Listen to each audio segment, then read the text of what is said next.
Hello there, it's Miss Christine from the Spencer Road Library, and welcome to Let's Explore. For today's Let's Explore, we're going to make a collage. We're going to do a winter landscape scene.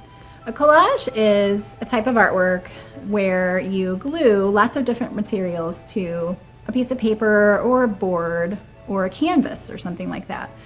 And collage comes from the French language. It really means to glue. And so really we're just going to be gluing a couple different materials to our piece of paper.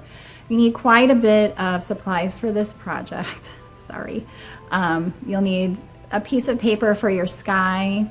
So I chose like a light blue piece of paper. You'll need some white paper, some white paint, craft paint, some bubble wrap, some green watercolor, some scissors, some glue, and some kind of metallic writing utensil. So like a silver or a gold Sharpie or a paint pen or a crayon.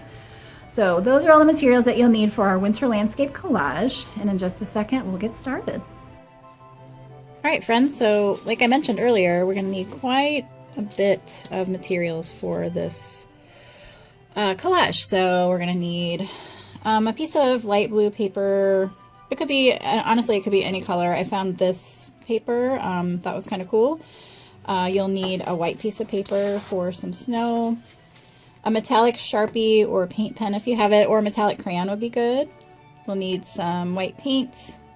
We'll need some green paint. The white paint should be like a craft paint. The green paint could be watercolor, could be liquid color. Liquid watercolor, I didn't have any liquid watercolor, so I made some craft paint really thin with some water. You'll need paintbrushes, you'll need some glue, scissors, bubble wrap, and a piece of newspaper. I happened to find just a piece of just some magazine thing that I didn't need. So that is all of your supplies that you'll need for this collage. Alright, so we have quite a few steps to do to complete this collage. A couple of them involve painting and letting that paint dry. So the very first thing that we're going to paint is this newspaper or a magazine page.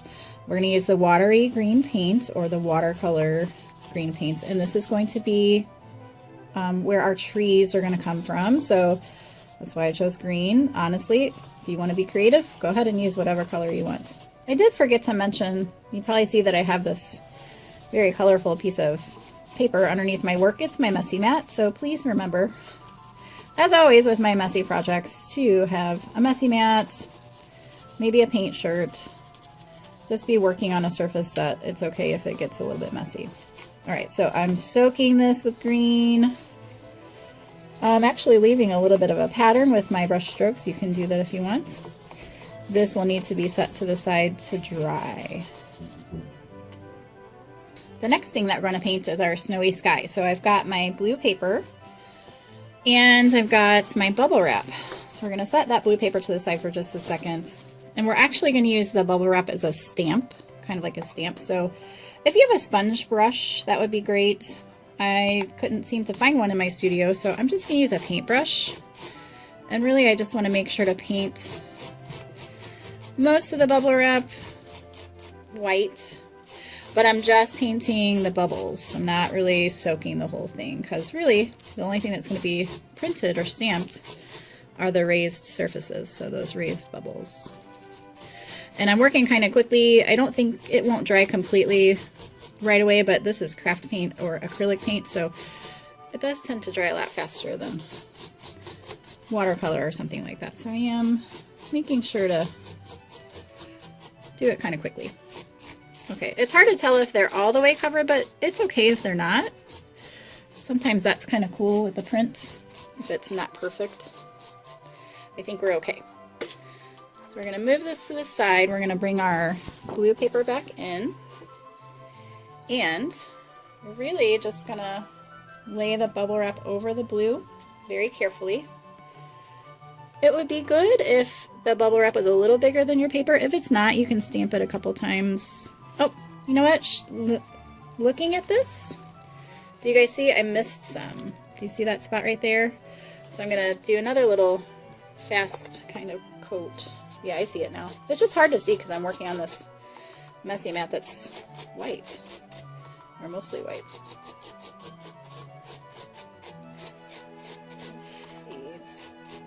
double check, make sure we've got everything covered. Okay, I think we're good. If not, I'm gonna leave it still because, like I mentioned before, it's okay if it's not perfect. All right, so I'm gonna carefully lay that over my blue paper, and I'm gonna carefully press.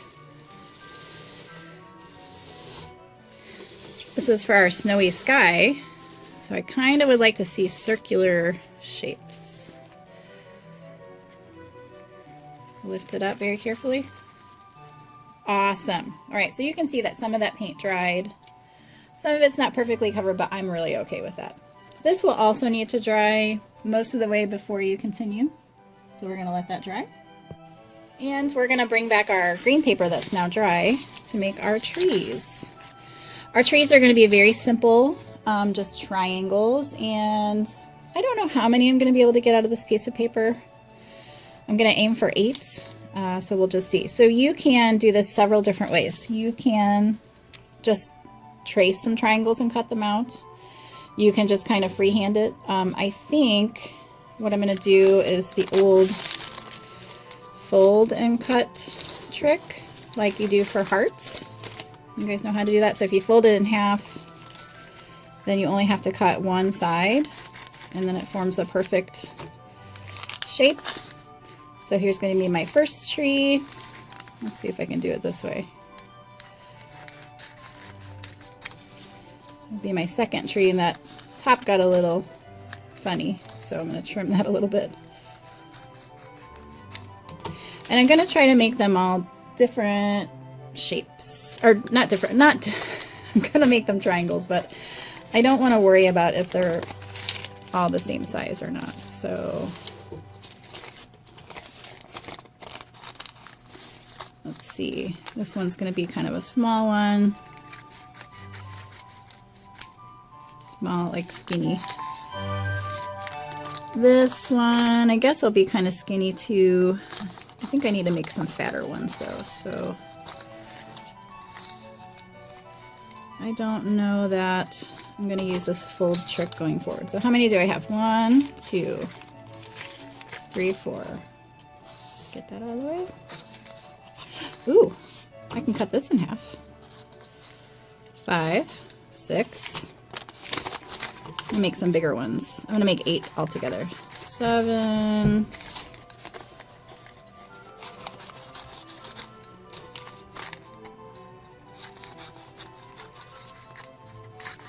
8.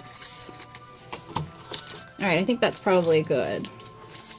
And the next step is to take your metallic Sharpie or your metallic crayon or paint pen or whatever you have. And honestly, if you don't have metallic, it's fine. You can use any color. And we're gonna just kind of draw the trunk. My Sharpie is not very metallic. Maybe it'll show up when it's a little bit more dry. And some branches. So I'm going to do that to all my trees. Branches and the trunk. We're just adding layers of interest to this collage. So not only do we have the paint on the newspaper, we have the text from the newspaper showing through. And then we're drawing these lines, which is kind of cool.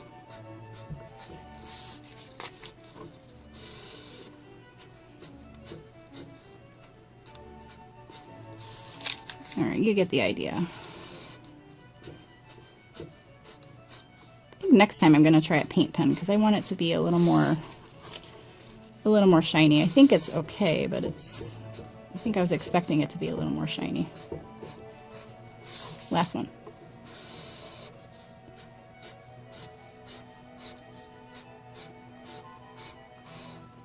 All right, there's our trees. We have our snowy background basically dry, ready to go. Just a couple little wet spots, but that's okay. And now we need to make our snow. So I've got my white paper, and I like to tear the paper when I'm making snow because it just gives it a softer edge. So really I'm just going to gently kind of pull it a little bit up, a little bit down. This paper doesn't want to tear that easily. And I'm going to make 2 snowy hills. So we've got one here. It's a little bit bigger than the paper, but I'll snip it off. And then I'm actually just gonna take this edge that I've created already and cut straight across to make my other snowy hill, and I think I'll kind of hide it back here. Yeah, I like that. I like that. So first, the top hill gets glued down, and we'll trim the edges once we glue everything down. Oh, my glue is sticky in not a good way, but that's okay. It will still work. I'm just surprised. I think that hill was about right there. And then this guy is like this. Yep. Okay. See, my snow is a little bit wet still, but it's not too bad, so it's okay. I'm just going to keep going. If you have time, you can wait until it's completely dry. That way you're not getting paint on your fingers, but I really don't mind. And plus, we're not going to watch the paint dry. That would not be very exciting. All right, so this hill is going to get glued like that. We're going to flip this guy over and trim off the edges. I've got an extra edge down here. I'm not really worried about that because I think I can't really tell from the front, so it's okay. All right, now the fun part. I have to tell you a secret. I did make a couple extra trees because I decided I wanted more than 8. So again, you can make however many you want. I wanted more than 8. So I'm going to start kind of staggering these trees. Ooh, I thought I'd be able to lift you up, snow. Some behind the snow and some on top of the snow. The snow is glued down really nicely. I just want a couple back here. Anyway, I'm just going to start kind of layering them to look like a forest. Just a nice winter landscape. And I usually, mostly I would say, I usually always lay out my work before I glue, just to make sure that it is as it should be. Yeah, I think I want this guy down here. I think maybe this guy here. Yep, so I'm going to play around with these trees a little bit more. But once you decide the order that you want your trees, you glue them down. And then you have your snowy landscape collage. Yeah, Miss Christine's going to play with this a little bit longer before I commit, but I think I'm pretty happy with this. Maybe one more back here. What do you guys think? It is a forest that I'm trying to make, so. All right, yes, I am happy with that. So I'm going to go ahead and glue all those down. I hope you had fun with this winter landscape. I did. And when we open, if you guys want to swing by and show me what you made, I would love to see it. Thanks, and we'll see you next time on Let's Explore.